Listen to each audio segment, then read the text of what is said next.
সুপ্রিয় দর্শক, আপনাদের সবাইকে আরেকটি নতুন ভিডিওতে স্বাগতম। আসলে কিভাবে ব্যাখ্যা করবো বুঝতে পারছি না। আপনারা নিশ্চয়ই ভিডিওটি দেখেছেন কিভাবে একজন পুলিশ অফিসার, সম্ভবত নাম ইকবাল, সে সাবেক স্বরাষ্ট্রমন্ত্রী আসাদুজ্জামান খান কামালকে সে যে অ্যাকশন নিয়েছে ইনফিল্ডে, সেই অ্যাকশনের একটি ছোট্ট ফুটেজ বা ক্লিপ সে স্বরাষ্ট্রমন্ত্রীকে দেখাচ্ছে। সাথে কে ছিল? স্বরাষ্ট্রমন্ত্রীর স্বরাষ্ট্র সচিব, যিনি বর্তমানে এখনো আছেন। ইকবাল, এই লোকটা কোথায়? যে ইকবাল স্বরাষ্ট্রমন্ত্রীকে ভিডিও ফুটেজ বা ক্লিপ দেখাচ্ছে, সে কোথায়? সেটাও প্রশ্ন। পাশাপাশি যে স্বরাষ্ট্র সচিব এখনো রয়েছে, তখনও ছিল, সে এখনো কোন কারণে রয়ে গেছে, সেটা হচ্ছে প্রশ্ন। তাই কেন এখনো বরখাস্ত করা হয়নি? পাশাপাশি ইকবালকে খুঁজে বের করার দাবি জানাচ্ছি। এই ইকবালকে খুঁজে বের করতে পারলে কত মানুষকে হত্যা করেছে সারা বাংলাদেশে, তার একটা তথ্য খুঁজে পাওয়া যাবে।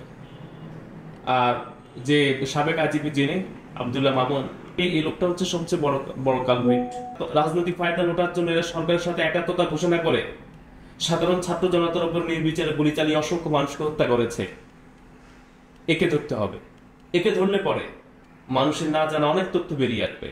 একটা রাষ্ট্রীয় বাহিনীকে কি পরিমাণ রাজনৈতিককরণ করার পরিণতি আজকের এই পুলিশ বাহিনী ভোগ করছে, বাংলাদেশের ইতিহাস শুধু নয়, বহির্বিশ্বের ইতিহাসে এরকম একটি জাতীয় গণ অভ্যুত্থানের বিরুদ্ধে পুলিশ বাহিনীকে লেলিয়ে দেওয়ার ফলে কি পরিমাণ পুলিশ কর্মকর্তা, কনস্টেবল, পুলিশ অফিসার জনসাধারণের হাতে নিহত হয়েছে, এটার জন্য দায়ী হচ্ছে শেখ হাসিনা।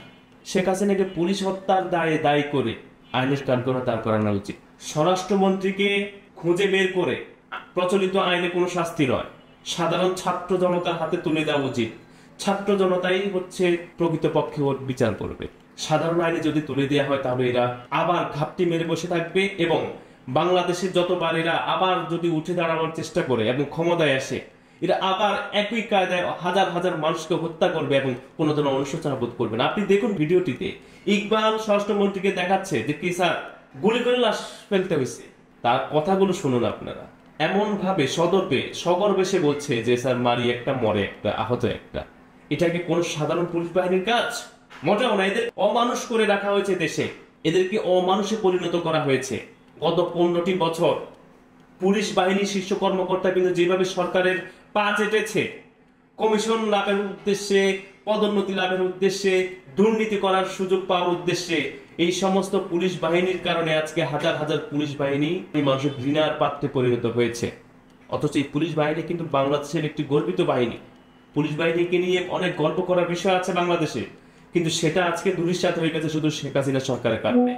আমি বলতে চাই আরেকটি কথা, যে ভিডিওটি আপনারা দেখছেন, এই ভিডিওতে স্বরাষ্ট্রমন্ত্রী দেখছে মানুষ মারা গেলে আমরা সাধারণত শোক প্রকাশ করি বা একটু অন্তত সামান্য হলেও অনুশোচনা বোধ বা আফসোস তৈরি হয়। কিন্তু দেখুন স্বরাষ্ট্রমন্ত্রী সে এমন ভাবে ভিডিওটি খুব মনোযোগ দিয়ে দেখছে, মনে হয় যেন এটা তার একটা এমন ভাবে সেটা দেখছে যে তার যেভাবে একটা নকশা করা ছিল, একটা প্যাটার্ন করা ছিল যে কিভাবে মানুষকে মারতে হবে, সেটা সে হয়েছে কিনা বা ওইরকম সে আসলে আত্মতৃপ্তি সহকারে সে এটা দেখছে।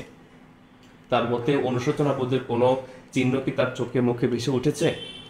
মোটেও না। আমি আসলে ভাষা হারিয়ে ফেলেছি কি করব। সুপ্রিয় দর্শক, ভিডিওটি এ পর্যন্তই। তবে আরেকটি কথা শেষ করার আগে বলে যাই, ছাত্র জনতাকে অতন্দ্র প্রহরীর মতো বাংলাদেশকে রক্ষা করার জন্য দায়িত্ব পালন করতে হবে। পরাজিত অপশক্তি ওরা ঘাপটি মেরে বসে আছে, যে কোনো সময় ছবল দেওয়ার জন্য ওদের বিষ দাঁত উপড়ে ফেলতে হবে। সবাইকে ধন্যবাদ। সালাম আলাইকুম।